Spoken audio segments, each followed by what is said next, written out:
Hey everyone, I'm Kevin Mahoney. I'm a certified financial planner based in Washington, D.C. And today I want to talk briefly about how you can stick with a budget over the long term. Not just for a week or a month, but we're talking about 6 months, a year, and then multiple years.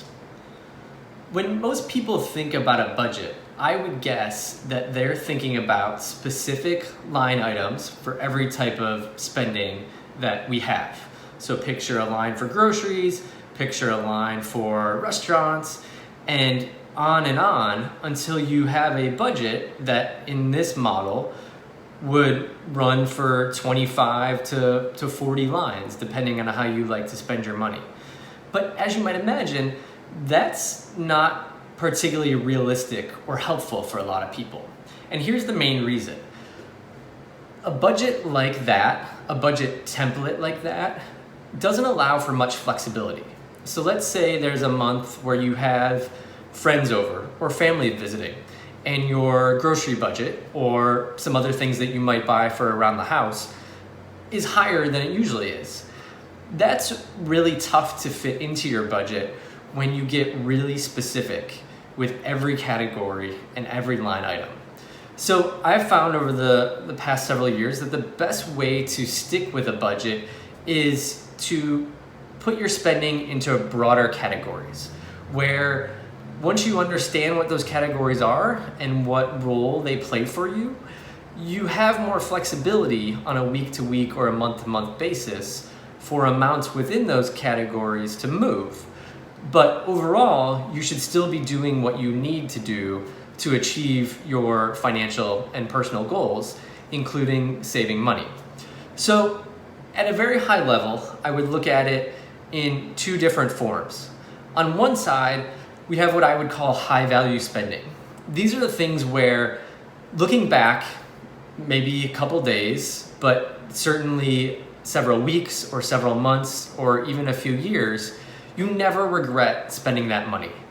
This often falls into the category of experiences, where instead of buying a product, you're going to a sporting event or a concert or taking a getaway weekend or a trip.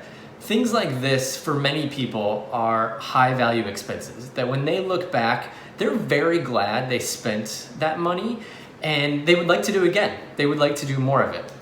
On the flip side, we would have the low value spending. These are the things that we often do out of habit, or we're more likely to do when we're tired or stressed. Ordering on Amazon could be an example of this.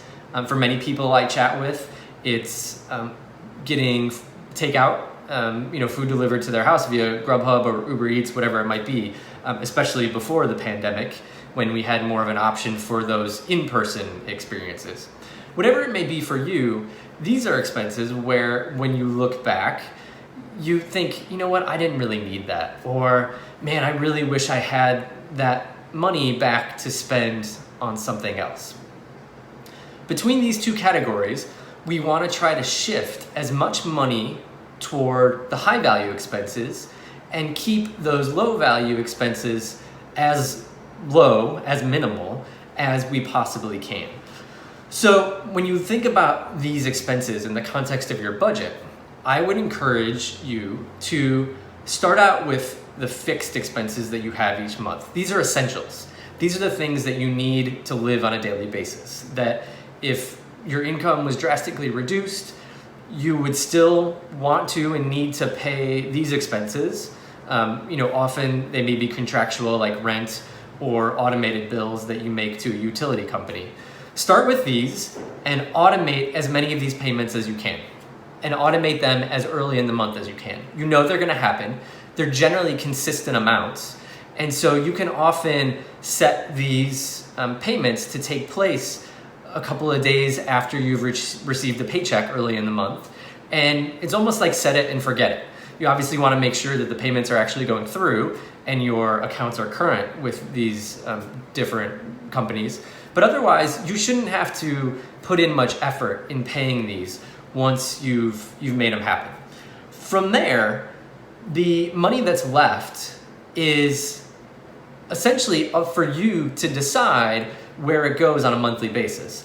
Now, in many cases, some of these are going to be relatively essential too. Maybe it's more groceries, or maybe it's some type of commitment you have socially, or on with a work project that you're going to pay them. They may not be essential every month. They may not be fixed every month, but they're probably going to happen. Beyond this is where your goals and your values and what brings you joy really comes into play. And that's where tracking your spending, instead of focusing so much on specific amounts that are available to you each month in a budget, tracking your spending and seeing where your payments are going each week or each month, so that over time you get a sense for, one, not only the things that bring you a lot of joy, but two, is your money actually going to those places? And so tracking your spending is really the key here, to be able to identify those things and then start to shift your spending accordingly and have that budget in place that emphasizes high value spending and minimizes the low value spending. So there are a couple of tools I like for this. You Need a Budget, often referred to as YNAB or YNAB, is a great one for tracking your spending and then setting up budgeting categories as you think are appropriate for your life and your values.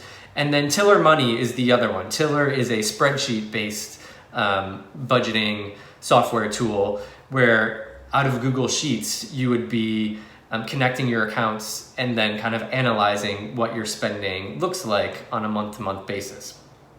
Over time, if you can keep these software tools up to date and make sure that your spending is being categorized correctly, and checking in, maybe not every day, but every few days to confirm the accuracy, and also see what does spending look like this month so far, or what does it look like up to this point in this week, especially if I had a big expenditure. If you can kind of keep tabs on this, that's where you can see how much money you actually have to put into those high value purchases and the long-term savings accounts that you may have for bigger goals, like buying a house or starting a business or going on a big trip.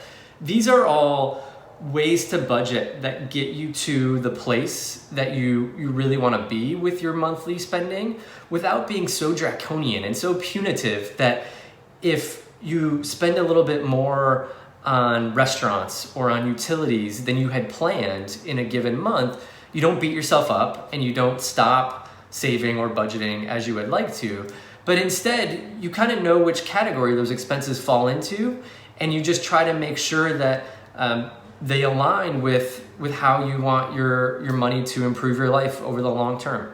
I hope that helps. I encourage you to reach out to me with any follow-up questions. I believe my contact info will be provided, but if not, please look me up online and I'd be happy to help as I can. Thanks very much.